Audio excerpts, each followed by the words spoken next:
వేరే కంట్రీస్కి కొన్ని సంకేతాలు ఆర్ ఐడియాస్ వీళ్ళే ఇస్తున్నారన్నమాట. దేశాన్ని ఇలా కూల్ చేయండి, మా సామ్రాజ్యాన్ని ఇలా నాశనం చేయండి అని. హలో గైస్, అందరికీ నమస్కారం. ఇప్పుడే అఖండ తాండవ మూవీ అయితే చూసి రావడం జరిగింది. దాని యొక్క రివ్యూ అయితే మాట్లాడుకుందాం.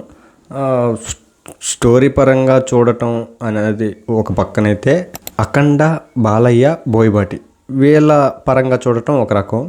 అండ్ మనం ఎప్పుడు బాలయ్య గారి ఫ్యాన్స్ అండ్ టీఎఫ్ఎఫ్ ఫ్యాన్స్ కాబట్టి సో నార్మల్గా అఖండాని ఎలా చూడాలో అలా చూసి రివ్యూ చెప్తున్నాను.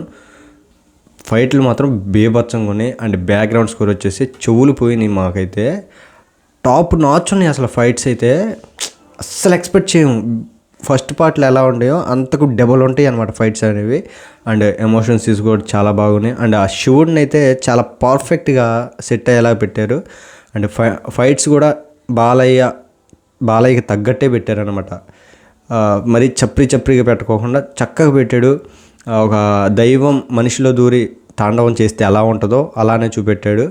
అండ్ సినిమా అయితే చాలా బాగా నచ్చింది నాకు. లాజిక్స్ ఉండవు. అదే ఒక లాజికల్ పర్సన్గా చూడటానికి వెళ్తే మాత్రం ఈ బొక్కలన్నీ కనపడతాయి. లాజిక్స్ ఉండవు,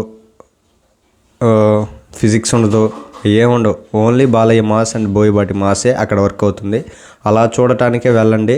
ఫిజిక్స్లు చూస్తాము, కెమిస్ట్రీలు చూస్తాము, ఆడెట్లా వేయచేడింది ఈడెట్లా వేయచేడింది అని చూడటానికి వెళ్ళకండి. ఎందుకంటే అక్కడ ఇవేం వర్కౌట్ అవ్వవు. సో అఖండాన్ని ఎలా చూడాలో అలానే చూసిరండి. నెగిటివ్ పాయింట్స్ అయితే మాట్లాడుకున్నాం. వేరే కంట్రీస్కి కొన్ని సంకేతాలు ఆర్ ఐడియాస్ వీళ్ళే ఇస్తున్నారన్నమాట.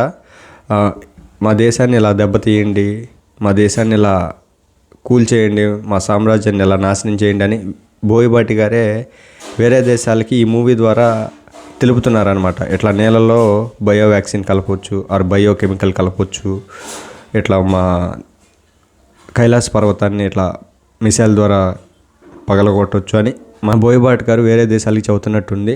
అండ్ ఇంకొక నెగిటివ్ పాయింట్ ఏంటంటే, లాజిక్లు వెతికే వాళ్ళు అయితే మాత్రం 100 రూపీస్ టికెట్ కొనుక్కొని హాల్కి వెళ్ళొచ్చు, మంచి సాటిస్ఫై అవుతారు. బట్ లాజిక్లు వెతకుండా ఉంటే చాలు.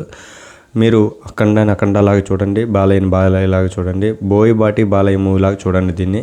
సో వాళ్ళ కాంబినేషన్ ఎలా ఉంటుంది ఏంటనేది అందరికీ తెలిసిందే. సో అలా చూడటం మనకి చాలా మంచిది. అట్లా చూసి దాంట్లో ఉన్న మంచి పాయింట్స్ మనం తీసుకోవటం, సనాతన ధర్మం గురించి తెలుసుకోవటం, భక్తి గురించి తెలుసుకోవటం, ఇలాంటివి తెలుసుకొని బయటకు వచ్చేయటం వరకే. సో లాజిక్లు వెతికి దాన్ని నాశనం చేయాలన్న మైండ్ అయితే ఎవరికి పెట్టుకోవద్దు. సో సినిమా పరంగా అయితే చాలా బాగుంది, చాలా నచ్చింది నాకైతే. Thanks for watching. Please subscribe.